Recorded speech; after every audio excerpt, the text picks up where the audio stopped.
जय श्री गणेश। आइए अब जानते हैं गणेश चतुर्थी व्रत कथा या गणेश चौथ की संपूर्ण कहानी। इस कहानी को पढ़ने से सुनने से विघ्नकर्ता विघ्नहर्ता के साथ हर सुख समृद्धि रिद्धि सिद्धि के साथ घर में आती है। एक बार महादेव जी भोगावती नदी पर स्नान करने गए। उनके चले जाने के बाद पार्वती माता ने अपने तन की मैल से एक पुतला बनाया और उसमें प्राण डाले। उसका नाम गणेश रखा। पार्वती माता ने उससे कहा कि एक मुगदल लेकर द्वार पर बैठ जाओ और जब तक मैं नहा रही हूं किसी को अंदर मत आने देना। भोगावती पर से स्नान करने के बाद जब भगवान शिव जी आए तो गणेश जी ने उन्हें द्वार पर ही रोक लिया। शिव जी ने बहुत समझाया पर गणेश जी नहीं माने। इसको शिव जी ने अपना अपमान समझकर उस पर क्रोध किया और त्रिशूल से उसका सिर धड़ से अलग करके भीतर चले गए। जब माता पार्वती को पता चला कि शिव जी ने गणेश जी का सिर काट दिया है तो वे बहुत कुपित हुई। गणेश जी के मूर्छित होने से पार्वती माता अत्यंत दुखी हुई और उन्होंने अन्न जल का त्याग कर दिया। पार्वती जी की नाराजगी दूर करने के लिए शिव जी ने गणेश जी के हाथी का मस्तक लगाकर जीवन दान दिया। तब देवताओं ने गणेश जी को तमाम शक्तियां प्रदान की और प्रथम पूज्य बनाया। ये घटना भाद्रपद माह के शुक्ल पक्ष की चतुर्थी को हुई थी, इसलिए ये तिथि पुण्य पर्व गणेश चतुर्थी के रूप में मनाई जाती है। मान्यता है कि गणेश चतुर्थी के दिन व्रत पालन कर गणेश चतुर्थी व्रत कथा को सुनने अथवा पढ़ने से व्यक्ति के पाप नष्ट हो जाते हैं और जीवन में कष्टों का निवारण होता है। गणेश चतुर्थी व्रत कथा व्यक्ति की मनोकामनाएं पूर्ण करने वाली और जीवन में सुख समृद्धि लाने वाली बताई गई है। भाद्रपद माह के शुक्ल पक्ष की चतुर्थी को गणेश चतुर्थी या गणेश चौथ मनाई जाती है। गणेश चतुर्थी व्यापक रूप से संपूर्ण भारत में धूमधाम से मनाई जाती है। इस दिन व्रत करके गणेश चतुर्थी व्रत कथा या गणेश चतुर्थी की कहानी सुनी जाती है। विघ्न विनायक श्री गणेश जी को देवताओं में सर्वोच्च स्थान प्राप्त है। श्री गणेश देवताओं में प्रथम पूजनीय है और बुद्धि के देवता है। गणेश जी का वाहन चूहा है और गणेश जी की पत्नियां रिद्धि और सिद्धि है। इनका प्रिय भोग मोदक है। गणेश चतुर्थी के दिन प्रातःकाल स्नान आदि करके गणेश जी की प्रतिमा को सिंदूर चढ़ाकर षोडशोपचार विधि से पूजा करते हैं और दक्षिणा अर्पित करके 21 लड्डुओं का भोग लगाते हैं।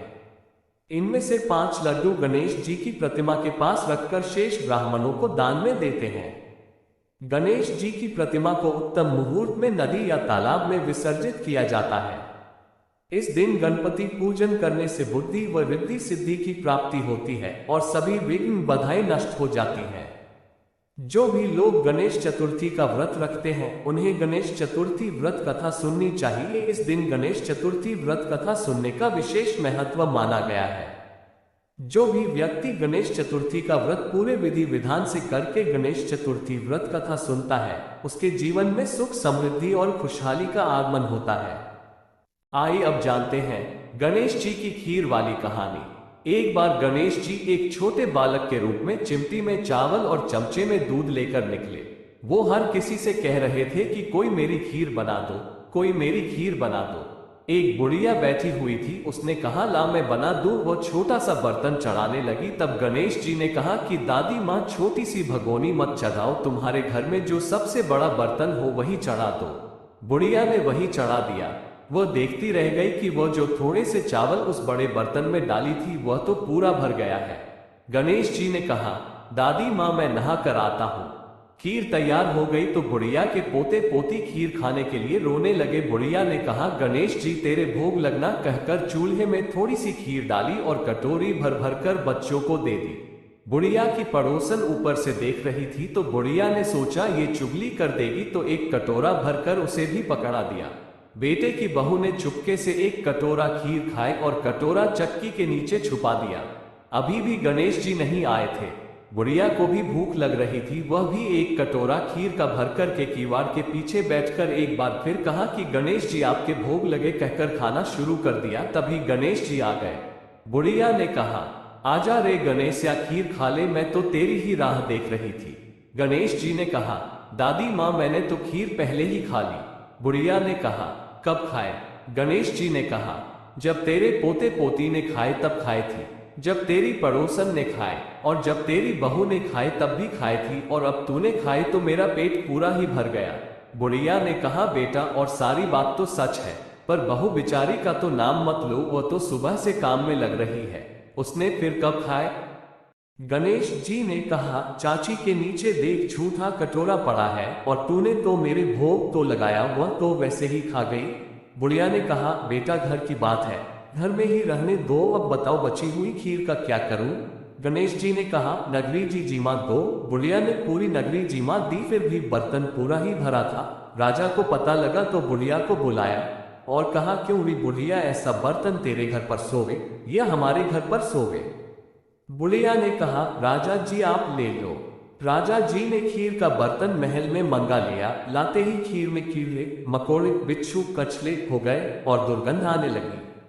ये देखकर राजा ने बुढ़िया से कहा, बुढ़िया बर्तन वापस ले जा, जा तुझे हमने दिया। बुढ़िया ने कहा, राजा जी आप देते तो पहले ही कभी दे देते, ये बर्तन तो मुझे मेरे गणेश जी ने दिया है। बुढ़िया ने बर्तन वापस लिया, लेते ही सुगंधित की हो गई। घर आकर बुढ़िया ने गणेश जी से कहा, बची हुई खीर का क्या करें? गणेश जी ने कहा, झोपड़ी के कोने में खड़ा खोद कर गाड़ दो, उसी जगह सुबह उठकर वापस खोदेगी तो धन के 2 चरे मिलेंगे। ऐसा कहकर गणेश जी अंतर्ध्यान हो गए। जाते समय झोपड़ी के लात मारते हुए गए तो झोपड़ी के स्थान पर महल हो गया। सुबह बहू ने फावड़ा लेकर पूरे घर को खोद दिया तो कुछ भी नहीं मिला। बहू ने कहा, सासू जी थारो गणेश जी तो झूठो है। सास ने कहा, बहू मारो गणेश झूठो तो नहीं है, ला मैं देखूं। वह सुई लेकर खोजने लगी तो टन टन करते 2 धन के चरे निकल आए। बहू ने कहा, सासू जी गणेश जी तो साचो ही हैं। सास ने कहा, गणेश जी तो भावनाओं का भूखा है, ये गणेश जी जैसा आपने बुढ़िया को दिया वैसा सबको देना।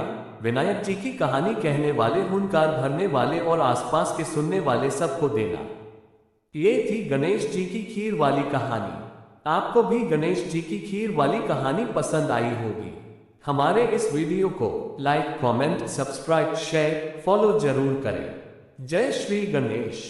धन्यवाद।